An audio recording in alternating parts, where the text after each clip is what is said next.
오늘은 창세기 32장 24절에서 30절까지의 말씀을 가지고 지는 야곱을 넘어 뜨는 이스라엘로 라는 제목으로 말씀을 나누고자 합니다. 인생을 살다 보면 내 힘으로는 도저히 넘을 수 없는 거대한 벽을 만날 때가 있습니다.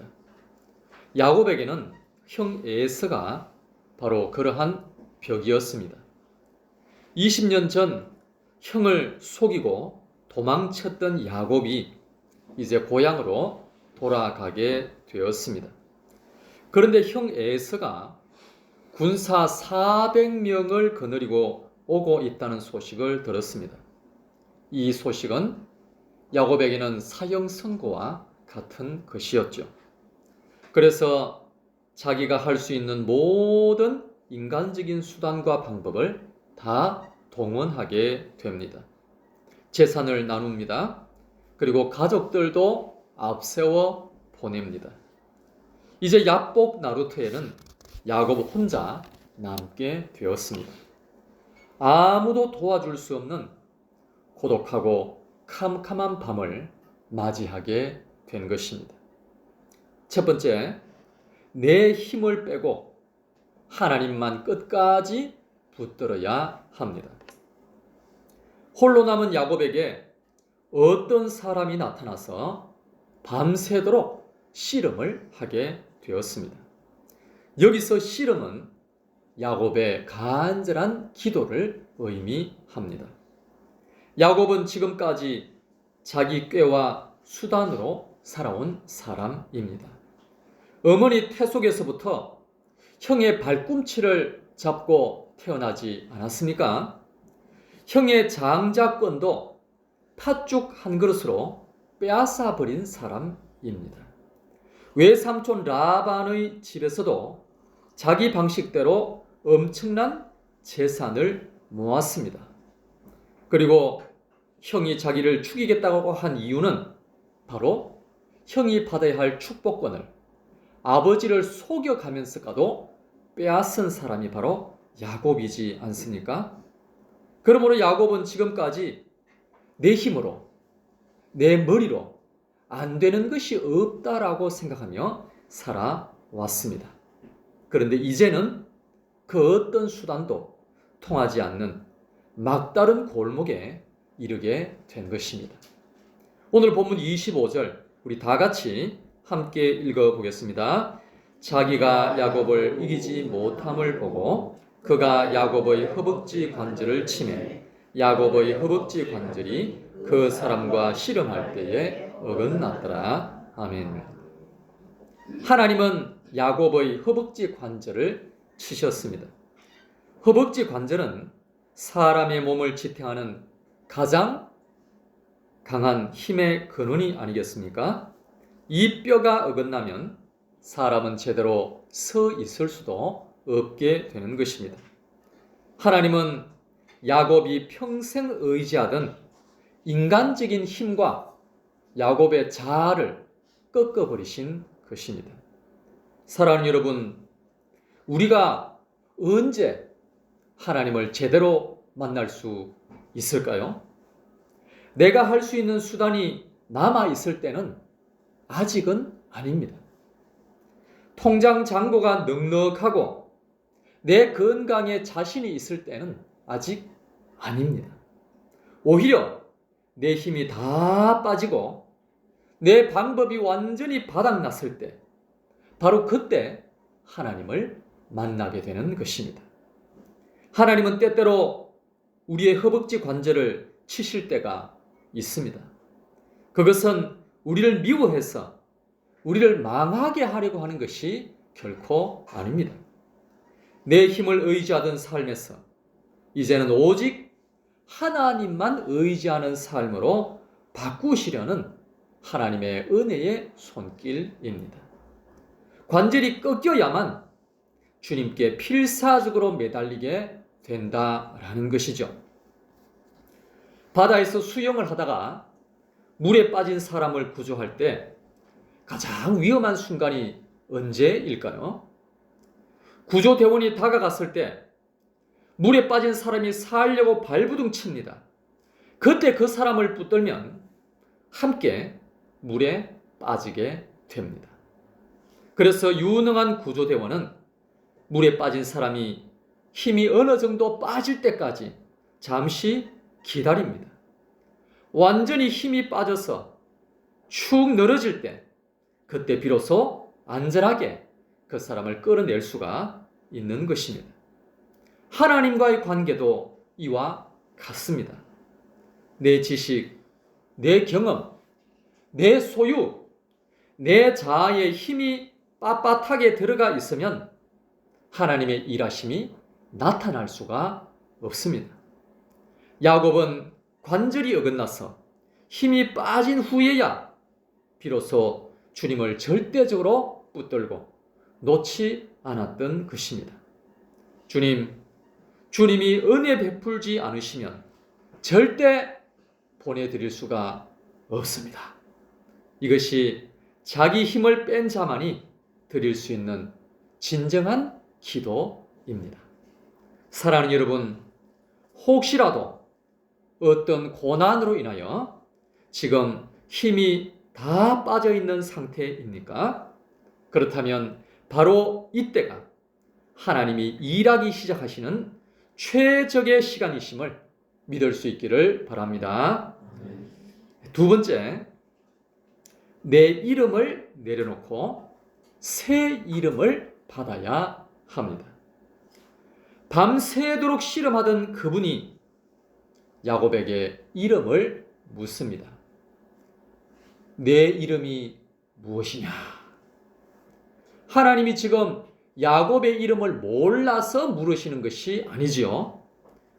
야곱으로 하여금 자신의 인생 전체를 돌아보도록 하신 것입니다.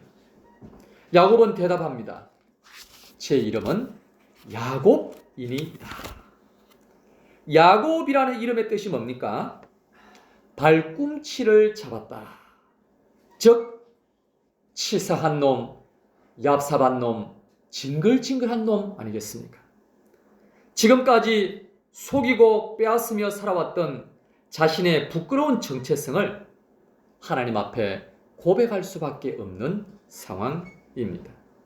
그러므로 이 고백은 나는 죄인입니다 라는 항복선언과 같은 것입니다. 그러자 하나님께서 놀라운 말씀을 하십니다. 28절을 다 같이 읽어보겠습니다. 그가 이르되 내 이름을 다시는 야곱이라 부를 것이 아니요 이스라엘이라 부를 것이니 이는 내가 하나님과 및 사람들과 겨루어 이겼음이니라. 아멘. 이제 속이는 자 야곱은 죽었습니다. 하나님이 다스리시는 이스라엘이라는 사람으로 새롭게 태어난 것입니다. 여기서 이겼다라는 말은 야곱이 힘이 강해서 하나님을 이겼다라는 말이 아니죠. 끝까지 매달리는 야곱의 간절함을 보시고 하나님이 져 주셨다라는 의미입니다. 이것은 사랑하는 자녀가 울며 매달릴 때 부모가 져 주는 것과 같은 것입니다. 사랑하는 여러분, 세상 사람들은 스스로 좋은 이름을 가지려고 애를 씁니다. 성공한 사람, 앞서가는 사람, 배운 사람, 가진 사람, 유능한 사람이라는 이름을 얻으려고 그렇게 애를 씁니다. 그러나 세상이 주는 이러한 이름은 결코 영원하지 않습니다. 진짜 복된 이름은 하나님께서 지어주시는 이름입니다. 오늘 우리에게도 세상이 감당 못할 새 이름을 주시는 줄로 믿습니다. 예수님의 피값으로 사신 하나님의 자녀라는 이름을 주셨습니다. 하늘 시민권을 가진 천국 백성이라는 이름도 주셨습니다. 거룩한 무리라는 뜻의 성도라는 이름도 주셨습니다. 이보다 더 위대하고 멋진 이름은 이 세상에 더 이상 존재하지 않습니다. 야곱의 이름이 바뀌니까 이제 놀라운 기적이 일어나게 되었습니다. 20년 동안 풀리지 않았던 원수 같은 형 에서와의 문제가 해결된 것입니다. 야곱이 이스라엘이라는 이름으로 변하니까 하나님께서 에서의 마음을 어루만져 주셔서 관계가 회복된 줄로 믿습니다. 사랑하는 여러분, 우리는 자꾸 어떻게 원하고 있습니까? 환경이 변하기를 원하지 않습니까? 다른 사람이 바뀌고 나의 문제가 사라지기를 원하고 있지 않습니까? 그러나 하나님은 가장 먼저 나 자신이 변화되기를 원하고 계십니다. 내가 야곱에서 이스라엘로 변하게 된다면, 즉 내가 하나님 앞에 바로 서게 된다면 하나님께서 얽힌 실타래를 다 해결해 주실 줄로 믿습니다. 그러므로 욕심에 사로잡혀 발 뒤꿈치를 잡는 야곱이 아니라 하나님의 다스리심을 기뻐하는 이스라엘로 살아갈 수 있게 되기를 간절히 바랍니다. 마지막 세 번째, 브니엘의 아침을 맞이하는 예배자가 되어야 합니다. 처절하게 씨름하던 밤이 지나가고 드디어 날이 밝았습니다.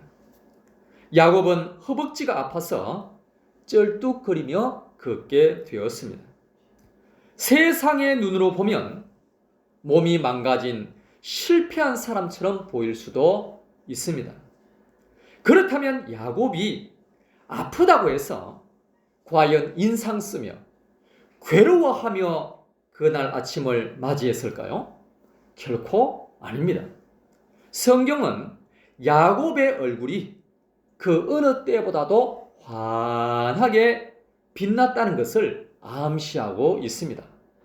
왜냐하면 그가 경험한 영적인 승리가 자신의 육체의 고통을 완전히 압도했기 때문에 그렇습니다. 본문 30절을 다 같이 읽어보겠습니다.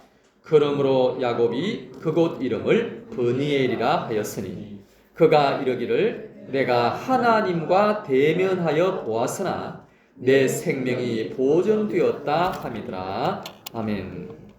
브니엘은 하나님의 얼굴이라는 뜻입니다. 야곱은 이제 자기를 죽이러 오는 그 형 에서의 무서운 얼굴을 더 이상 두려워하지 않게 되었습니다. 왜냐하면 온 우주의 주인 되시는 하나님의 얼굴을 직접 보았기 때문에 그렇습니다. 하나님의 얼굴을 본 자는 이 세상의 그 어떤 얼굴도, 이 세상의 그 어떤 위협도 두려워하지 않게 되는 줄로 믿습니다. 이것이 바로 예배자가 누리는 하늘의 평강인 줄로 믿습니다. 핸델의 메시아라는 음악을 여러분 아시지요? 아마 잘 몰라도 그 음악을 듣게 된다면 이 음악은 내가 예전에 여러 번 들어본 적이 있다라는 것을 알게 될 것입니다. 그 유명한 핸델에게도 야복 나루토와 같은 캄캄한 밤이 있었습니다. 작곡으로 전성기를 누리던 그에게 갑자기 뇌졸중이 왔습니다. 그래서 몸의 절반을 전혀 쓸 수 없게 되었습니다. 설상가상으로 경제적인 파산을 겪게 되었습니다. 빚더미에 앉아서 절망의 구렁텅이에서 빠져나올 수 없는 상황이 되어버렸습니다. 그래서 그를 알던 사람들은 이제 음악가 핸델은 끝났다, 그렇게 손가락질을 하며 비난을 했습니다. 하지만 핸델은 그 절망의 자리에 주저앉아 있지 않았습니다. 그는 오히려 식음을 전폐하고 오직 하나님 앞에 엎드려서 밤낮으로 하나님과 씨름하게 되었습니다. 그 결과 하나님은 그에게 영안을 열어주셨고 천상의 선율을 들려주셨습니다. 그 고통의 한복판에서 탄생한 작품이 바로 우리가 알고 있는 그 유명한 핸델의 메시아였던 것입니다. 그가 할렐루야 대합창 부분을 작곡할 때 그는 벅찬 감동이 솟아나면서 눈물을 흘렸다라고 했습니다. 그리고 그는 이렇게 사람들에게 고백했습니다. 내 눈앞에서 하늘 문이 열리고 위대하신 하나님을 보게 되었습니다. 사랑하는 여러분, 비록 육체는 반쪽이 마비되어서 절뚝거리는 상태가 되었지만 그의 영혼은 브니엘의 하나님을 대면하여서 영원한 승리자가 된 줄로 믿습니다. 이후에 핸델의 삶은 절망에서 완전한 찬양으로 변화되게 된 줄로 믿습니다. 사랑하는 여러분, 우리가 드리는 이 예배가 바로 하나님과 씨름하는 자리입니다. 나의 교만을 꺾고 나의 고집을 내려놓고 하나님의 얼굴을 구하는 거룩한 시간인 줄로 믿습니다. 우리는 매주일 예배를 통해서 내 영혼의 브니엘의 아침을 맞이해야 할 것입니다. 세상에서는 상처 입고 지쳐서 절뚝거리며 교회 문을 들어왔을지라도 살아계신 하나님을 대면하고 나갈 때는 우리 마음속에 소망의 해가 떠오르게 되는 줄로 믿습니다. 그 하나님의 얼굴빛을 받은 사람은 월요일부터 시작되는 세상의 전쟁터에서 당당하게 승리하게 될 줄로 믿습니다. 오늘 말씀을 맺겠습니다. 혹시 지금 인생의 야뽕 나루터에 홀로 남겨진 것 같은 외로움을 느끼시는 분이 계십니까? 형 에서와 같이 나를 삼키려고 하는 거대한 파도가 나를 덮치고 있습니까? 그렇다 하더라도 절대로 두려워하거나 포기하지 마시기 바랍니다. 지금이 바로 내 힘을 빼고 하나님과 제대로 씨름해야 할 영적 골든 타임인 줄로 믿습니다. 그 얄팍한 계산과 인간적인 방법은 내려놓아야 합니다. 대신 주님의 강력한 옷자락을 필사적으로 붙들어야 하는 줄로 믿습니다. 주님은 반드시 문제 많은 야곱 같은 인생을 영광스러운 이스라엘로 바꾸어 주실 줄로 믿습니다. 그리하여 하나님의 자녀답게 당당하게 승리하는 하나님의 백성이 될 수 있게 되기를 예수님의 이름으로 축복합니다. 이 시간 다 같이 합심하여 기도하겠습니다. 기도하실 때 하나님, 내 힘과 내 계산을 다 내려놓고 오직 주님의 옷자락만 붙들게 하여 주시옵소서. 야곱과 같은 모습은 다 내려놓게 하여 주옵시고 이스라엘이라는 새 이름으로 살게 하여 주시옵소서. 하나님의 얼굴을 뵙는 브니엘의 아침을 맞이하여서 오늘도 내일도 세상을 이길 수 있는 새 힘을 허락하여 주시옵소서라고 다 같이 주여 세 번 외치고 통성으로 기도하겠습니다. 주여